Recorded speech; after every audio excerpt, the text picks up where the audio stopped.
Gaurkoan, jaio berri, zeru ezean, inpernuan tartetxo bat egotetik natorkizue, merezi duela esateko.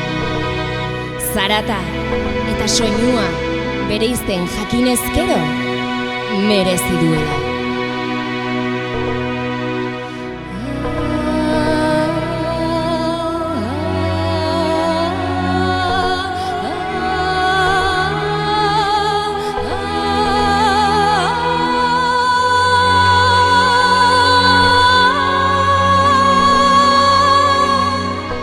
Esperantzaz gaixoturik hasitakoa bukatzen hasteko itzuli natzaizue.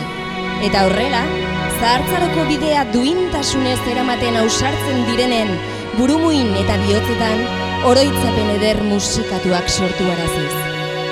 Gaur egun, gainezka dauden apatia eta desilusiotik urrun ausardiaz jaio eta hazi. Hortara nator.